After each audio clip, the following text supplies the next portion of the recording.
Welcome to the VetFarm Network Podcast, where we highlight programs, resources, and real stories that support veterans in agriculture. Whether you're just getting started or growing your operation, we're here to help you connect the dots and take the next step in your farm journey. I'm your host, Kate, and today's episode is part of our lead up to the Veterans in Farming Conference coming up July 11th and 12th in Shipshewana, Indiana. If you're a veteran, military spouse, or service-connected farmer, this event is built for you. Registration is open now at vetsinfarming.com, and thanks to support from Hoosier Uplands, we're offering discounted tickets for veterans and their caregivers. Now let's jump into today's conversation with Indiana veteran Craig Stevenson. Thanks so much for being here, Craig. Thanks for having me on. Let's dive right in. Let's get started with your roots. Can you tell us a little bit more about the farm you grew up on and what your early connection to agriculture in Indiana looked like? Yeah, so I grew up in Northwest Indiana. Grandparents had a farm on my mom's side, and so about the age of 13, I asked Grandma for a job, and so she put me out there in the field, and we did some hay bales, and we had maybe 100 acres of hay at the time, and then probably about 3,500 acres corn, soybeans. We had some cattle for a short time, but then it was kind of cut into Grandpa's vacations in the wintertime and the summertime, so we got rid of the cattle within about 3 or 4 years. But most of it, yeah, just driving tractor, doing corn and soybeans. Awesome. And then when you got older, you spent 12 years in the Air Force. What led you into military service, and how did that chapter of your life influence, your values or work ethic? Yeah, so my grandfathers were in the military. My dad was in the military, and so it just seemed like a good place to be. I actually wanted to enlist, but my dad talked me into going to Purdue for 1 year and trying ROTC, and then I got there and kind of enjoyed college, and so I went ahead and stuck with that and commissioned as an officer in the Air Force and moved out to Wichita, Kansas. I think, just camaraderie is one of the big things I got out of the Air Force. And then also just the discipline and, being able to, you know, most military people, they don't need somebody telling them what to do. They just need to say, this is what needs to be done. And then we go do it and figure it out. And so I think that's kind of what I learned a lot of it. I did a procurement contracting officer. So started out hiring contractors to come on base and do construction projects, paving roads, demolishing buildings, remodeling buildings, roofs and family housing. And then spent 7 months in Iraq, managed a logistics contract there with KBR. They had 1,100 semis going throughout the country and into Kuwait, 27 post offices, 4 ice plants, 4 medical supply centers, 11 regular supply centers, 23 maintenance shops. So there's a lot going on. And I had a whole team there with me monitoring everything and making sure what needed to be done. And we were kind of there during the drawdown process. Then the remainder of my military career was with the Defense Contract Management Agency. So still wearing the Air Force uniform, but I was around a lot of Army and Navy people. And so there's everything from managing the contracts on Air Force One, building the new KC-46 tanker. We've done some stuff on the or the F-35s, C-130s, a little bit of everything. So just the high level, on site at Boeing facilities or Lockheed Martin facilities type of work there. So at what point did you kind of start to transition and know you wanted to, take some of those skills that you learned in the military and from your experience previous in agriculture and turn that into a career in land and real estate? What was that transition like for you personally? Well, it was a little bumpy. I knew, like going into the Air Force, that I most likely was not going to make a full career out of it, and so that's why I did 4 years of active duty, and then the remainder was in the reserves. So I did get a office job in a manufacturing facility where I managed the logistics and accounting system for a while because my degree was in accounting. And then I met a guy and this was out in Kansas, and he was selling property, kind of like what I do. And so I actually got a job with that firm for a while because when we were out there, I met my wife and she was still in nursing school. And so she went through that and got her bachelor's degree and then her master's. And then we had a daughter and she told me I had to move home to be around family. So that's what brought me back to Indiana. And it's like, yeah, that seems like a really good job because at the time I was basically just going to 8 to 10 meetings a day and wasn't really feeling the whole meetings thing. I wasn't getting outside. So I knew I wanted to get back into agriculture. And it was a matter of finding a way to do it.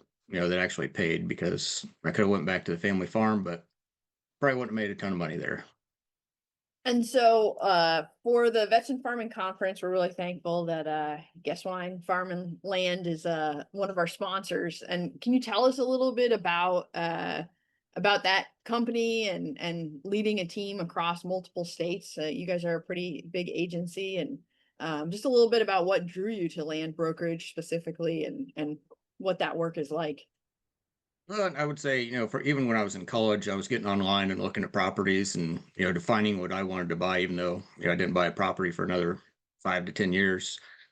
But so I've always had a passion for land and owning it, and I like to hunt and fish as well. So that was kind of what drew me to the land side of things. And then as far as our company, Ed Geswein started the company around Lafayette, Indiana, back in 1977, and he kind of stayed in a small area. And then eventually, he was getting ready to retire, and another guy begged him for a job essentially for a few years, and then he finally hired him on. And then I came on about 5 years after that, and kind of had this idea of, you know, we have all the processes in place, we know how to sell land, and we do it better than anybody else.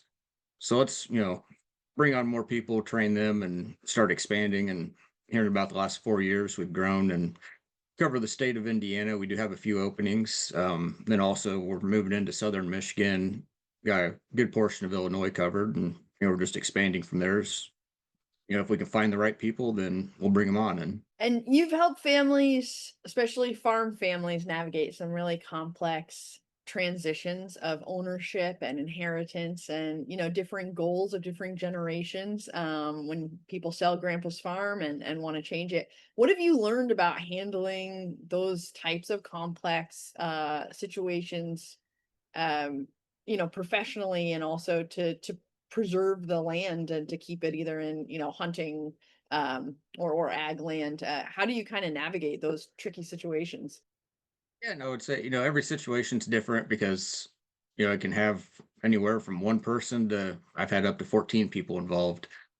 And everybody has their own opinion of what they want and how they want it done. And some people want to keep the family farm but don't want to pay for it, or, situations like that. And so it can get tricky, and it's, really just communication, I think, is a big part of it. And, me coming in and being able to talk one on one with the individual owners and listen to what they want and their desires, and then crafting a recommendation that maybe it doesn't fully meet what everybody wants, but it, kind of gets there. And there's, maybe it's a 300-acre farm, and, somebody wants to keep it and somebody wants to sell it. A lot of times it's like, okay, if you can't afford the whole thing, we need to figure out how to divide it up to where you can still keep a portion of it. And, the other siblings can still, meet their goals of selling and getting the capital out of it. So yeah, it's always tricky, and I could give you 100 different stories. We have tons of rabbit holes we could go down on that, but Yeah, yeah, I well, think,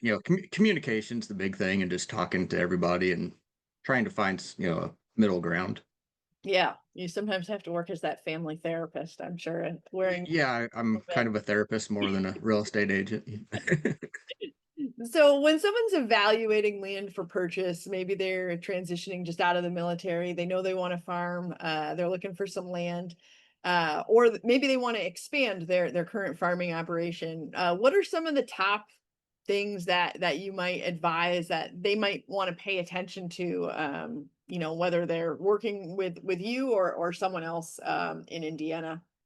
Yeah, I think it's defining what you actually want to do with the land. Some of it's going to be good for cattle pasture, some of it might not be. Some might be good for planting, an orchard or different things. And so I think, going through and defining what type of land you need to buy to meet your goal is probably the first step. And, that's kind of when I was still in college, I was looking at all sorts of different types of properties and just kind of seeing what, boxes I really wanted checked and which ones didn't really matter to me as much. And then also defining what your budget is. Also, a lot of times I'll see, somebody wants a 80-acre, 100-acre property, but, that's pretty expensive for anybody. And so, maybe it's starting out with 20 acres and then growing into that, and you can do improvements on it. And I saw it a lot, in that 2020 time frame when land prices were, now we can say cheap, and then they doubled in value in a couple of years. A lot of guys that wanted those 40-acre parcels but could have afforded a 20 at the time should have bought the 20, and they could have, turned around and sold that, for more than double what they paid for it, and they'd done some improvements on it, whatnot, and then they would have had that equity to go out and buy that 40 acres today, but now they're still struggling to buy the 20. So I think that's one thing is don't wait for the perfect piece of property or the one that's absolutely what you want. You can always, unless you're planting an orchard, I guess you can't take the trees with you, but if you're getting into something a little bit different, you can, or, even if you just buy 20 acres and then you buy another 40 down the road and expand that way as well. So there's always those opportunities, but I would say buy what you can afford today and that checks the most boxes and, at least allows you to do what you want to do. And how important is it to work with a realtor who understands agriculture? What should someone look for when they're looking for a land broker? I know some of our listeners are, across the country, sort of out of the region you work in.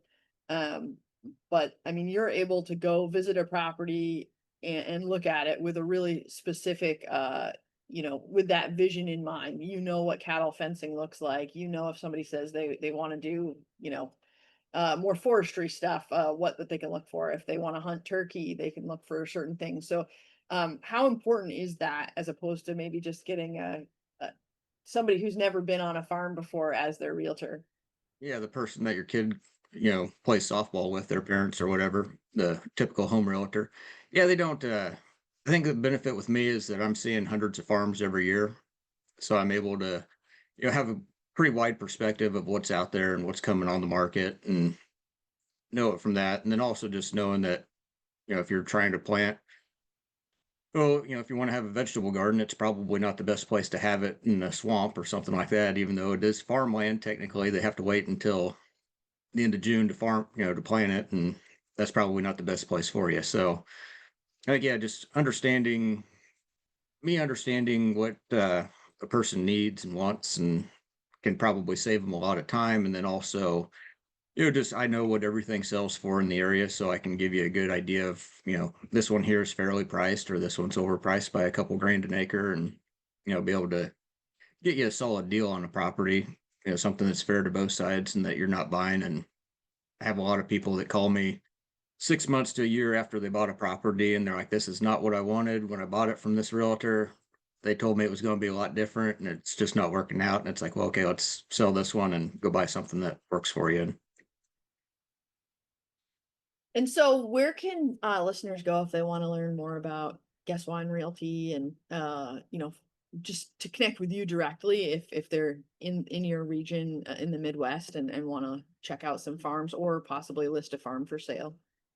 Yeah, so they can always call me directly, 574-870-4383, or text. Email Craig at gfarmland.com, then also gfarmland.com for our company website, or, then we're on Facebook. We have our Geswein Farm and Land page. I have my own personal page. It's, if you just do a search for Craig Stevenson, Geswein Farm and Land, it should pull right up. So multiple avenues there on social media and calling, texting, emailing, or through the website. And another website I would recommend somebody that's just looking for land, go to realtor.com, set up some email alerts, and filter it down. I think you can. I don't on realtor.com, but I think you can filter it down to where it's 10 plus acres or 50 plus acres, whatever number you're looking for. And then also another great website is land.com.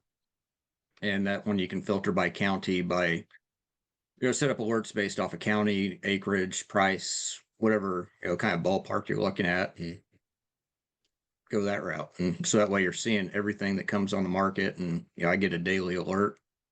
So that way I see all the properties, and I look in other states as well. So I have a farm out in Kansas, so I'm keeping an eye on what's happening out there just in case there's something that pops up that I want out there. And good resource to have, and then it keeps you up to date on the market, and especially if you're new to the process, it helps you go through all those properties and figure out, this is something I want or this is something I don't want. And That's really helpful. Yeah, thank you for that. That's a good tip. Yeah, and then I guess is there any sort of final encouragement that you might pass on to a veteran who's transitioning out of military service and thinking about stepping into farming or rural land ownership for the first time?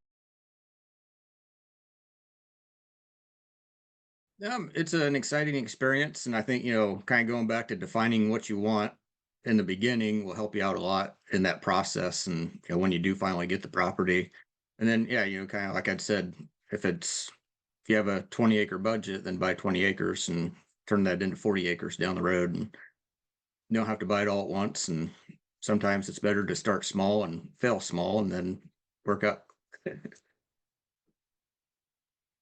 That's good advice. Good advice. Well, I really appreciate your time today, and thanks for supporting the conference coming up in July. We really appreciate it. And to everyone listening, thanks for tuning in to the Vet Farm Network podcast. If you found today's episode helpful, please share it with a fellow veteran or farmer who might benefit. And don't forget, you're welcome to join us in Shipshewana, Indiana. Registration is open for the Veterans in Farming Conference. It's July 11th and 12th, and the registration is at vetsinfarming.com. And you can also stay in the loop by following Vets in Farming and Addie's Orchard on Facebook. Until next time, farm on.